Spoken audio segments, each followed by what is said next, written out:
ಎಲ್ಲರಿಗೂ ನಮಸ್ಕಾರ. ನಾನು ಇದ್ದಾಗ 6:30 ಆಗಿತ್ತು. ಮನೆಗೆ ಯಾರು ಇದ್ದಿದ್ದಿಲ್ಲ, ಎಲ್ಲ ಊರಿಗೆ ಹೋಗ್ಬಿಟ್ಟಿದ್ರು. ನಾನು ಹೊರ ಬಂದಾಗ ನಮ್ಮ ಟಾಮಿ ನನಗೋಸ್ಕರ ಕಾಯ್ತಾ ಇತ್ತು. ಗುಡ್ ಮಾರ್ನಿಂಗ್ ಬಂದೆ. ಅವಾಗ ನನ್ನ ಕೋಳಿ ಸ್ನೇಹಿತ ಎಲ್ಲನೂ ಕರೆದು, ಅದಕ್ಕೆ ನಾನು ಬಿಟ್ಟೆ. ಹೊರಗೆ ಹೋದ್ವು. ನಾನು ಕಸ ಹೊಡೆದು ಬಾಗ್ನಿ ರೇಖೆ ಎಲ್ಲ ಆಯ್ತು. ರಂಗೋಲಿ ಬಿಡಬೇಕು. ನನಗೆ ರಂಗೋಲಿ ಬಿಡ್ಸೋಕೆ ಬರ್ತಿದ್ದಿಲ್ಲ. ಯಾವ್ದಾದ್ರು ಬಿಡಿಸ್ತಾರ ರಂಗೋಲಿ ಬಿಡ್ಸಾತು. ಅದಕ್ಕೊಂದೊಂದು ಹೂವು ಇಟ್ಟಾತು. ಸ್ವಲ್ಪ ಕೆಲಸ ಮಾಡಿದೆ. ನೋಡಿದಾಗ 9 ಹೊರಟಿತ್ತು. ಹೊಟ್ಟೆ ಹಸ್ಬಿಟ್ಟಿತ್ತು. ಕುಂಸಿ ಹೋಗಿ ಚಿಕನ್ ತರೋಣ ಅಂತ ಹೋದಾಗ ಅಲ್ಲಿ ಚಿಕನ್ ಅಂಗಡಿ ಹೋದೆ.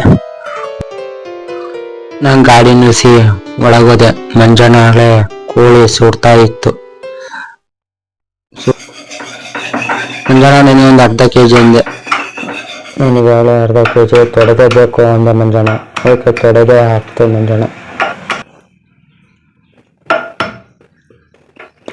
ತೂಕ ಹಾಕ್ತು. ಒಂದು ಅರ್ಧ kg ಬಂತು.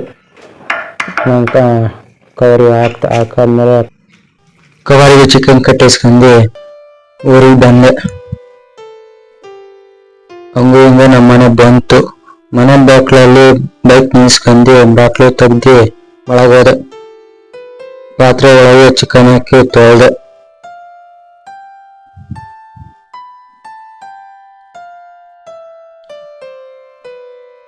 ಚೆನ್ನಾಗಿ ತೊಳೆದೆ. ಸ್ಟವ್ ಮೇಲೆ ಪಾತ್ರೆ ಇಟ್ಟೆ. ಯಾಕೋ ಹೊತ್ಲಿದೆ ಅಂತ ಕೆಳ ನೋಡಿದೆ. ಅಲ್ಲಿ ಆಫ್ ಆಗ್ಬಿಟ್ಟಿತ್ತ. ಆನ್ ಮಾಡ್ಕೊಬಿಟ್ಟೆ. ಆಮೇಲೆ ಹೊತ್ತೇ ಬಿಡ್ತು. ಏನೋ ಸೌಂಡ್ ಬಂದಂತ ಹೊರಗೆ ಹೋದೆ. ಎಣ್ಣೆ ಹಾಕಿದೆ. ಚಿಕನ್ ಇಟ್ಕೊಂಡಿದ್ದೆ. ಮುಂಚೆನೆ ಎಲ್ಲ ಫ್ರೈ ಮಾಡಿದ್ದೆ. ಸಾಂಬಾರಿಗೆ ಅದೆಲ್ಲ ರೆಡಿ ಮಾಡ್ಕೊಂಡಿದ್ದೆ. ನೀವು ನೋಡ್ತಾ ಇದ್ದೀರಾ ನಮ್ಮ ಯೂಟ್ಯೂಬ್ ಚಾನಲ್ನ.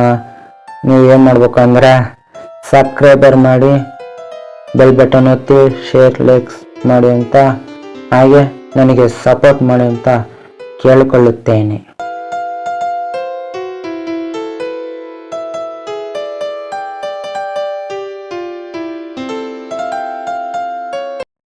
ಚಿಕನ್ ಹಾಕಿದೆ. ಹಾಕಿ ಗೋರಾಡಿ ಸ್ವಲ್ಪ ಹೊತ್ತಾಯ್ತು. ಉಪ್ಪು ಹಾಕೋದು ಮರ್ತಾ ಬಿಟ್ಟಿದ್ದೆ. ಆಗ ಬಂದು ಸ್ವಲ್ಪ ಉಪ್ಪು ಹಾಕಿದೆ. ಉಪ್ಪು ಹಾಕಾದ್ಮೇಲೆ ಸಾಂಬಾರು ಆಯ್ತು. ಘಮ ವಾಸನೆ ಬರ್ತಾ ಇದೆ. ಅಷ್ಟೊಳಗೆ 11 ಗಂಟೆ ಆಗಿತ್ತು. ಊಟ ಮಾಡಿ ಎಲ್ಲ ಆಗಿತ್ತು. ಟೈಮ್ ಇತ್ತಂತ ಮಾವಿನಕಾಯಿ ಅಂತ ಹೋದೆ ನಮ್ಮ ಮನೆ ಇಂತ ಕಡೆಗೆ. ಯಾರು ಕರೆದೆ, ಯಾರು ಬರ್ಲಿಲ್ಲ. ಬರ್ತೀವಿ ಅಂದರು. ಒಬ್ರು ಕೈ ಕೊಟ್ರು. ಅದಕ್ಕೆ ನಾನು ಒಬ್ಬನೇ ಹೋದೆ.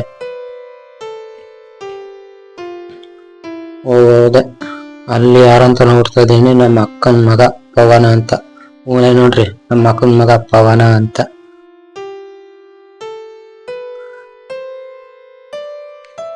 ನಮ್ಮ ಅಣ್ಣ ರಗಣ ಯಾರ್ತಕ ಮಾತಾಡ್ತಾ ಇತ್ತು. ಸುಮ್ಮನೆ ಹೋದ, ಮಾತಾಡ್ಸ್ಲಿಲ್ಲ. ಇದೆ ನೋಡ್ರಿ ನಮ್ಮ ಮಾವಿ ಮರ. ಒಂದೆರಡು 3 ಕಿತ್ತೆ ನೋಡಪ್ಪ ಮಾವಿನಕಾಯಿನ. ಅಷ್ಟರೊಳಗೆ ಮಾವಿನಕಾಯಿ ಕೀಳೋದು ಕೊಂಡಿನೇ ಮುರಿದು ಹೋಗ್ಬಿಡ್ತು. ಹಂಗಮ್ಮ ಸರಿ ಮಾಡ್ಕೊಂಡ್ಮೇಲೆ ಮಾವಿನಕಾಯಿ ಕಿತ್ನಪ್ಪ. ನನ್ನ ಫ್ರೆಂಡ್ ತಮ್ಮ ಬಂದಾದ್ಮೇಲೆ ಒಂದು 5 ನಿಮಿಷ ಇದ್ದ. ಆಮೇಲೆ ಮನೆಯಿಂದ ಫೋನ್ ಬಂತು ಅಂತ ಹೋಗೇಬಿಟ್ಟು. ಇಬ್ಬರು ಬಂದರು, ನಾಗೇಂದ್ರಣ್ಣ ಅಂತ. ಅವ್ರು ನಿಮಗೆ ತೋರಿಸ್ತೀನಿ. ಆಮೇಲೆ ನಮ್ಮ ಅಕ್ಕನ ಮಗ ಪವನ ಬಂದ. ಒಂಚೂರು ವಿಡಿಯೋ ಮಾಡು ಅಂತ ಅಂದೆ. ಅವನು ವಿಡಿಯೋ ಮಾಡ್ದ.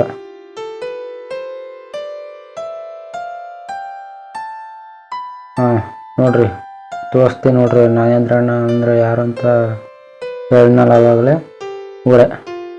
ನೋಡ್ರಿ, ಇವರೇ. ಮಾವಿನಕಾಯಿ ಕಿತ್ತಾಯ್ತು, ಎಲ್ಲ ಅದಾವತ್ತು.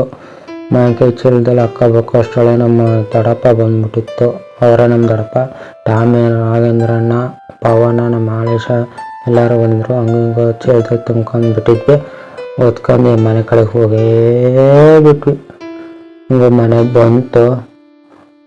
ಬಾಕ್ಲು ಬೀಗ ತೆಗ್ದೆ. ಒಳಗೆ ಒಂದೊಂದು ಚೀಲ 3 ಚೀಲನೂ ತಗೊಂಡು ಹೋಗ್ಬಿಟ್ಟೆ.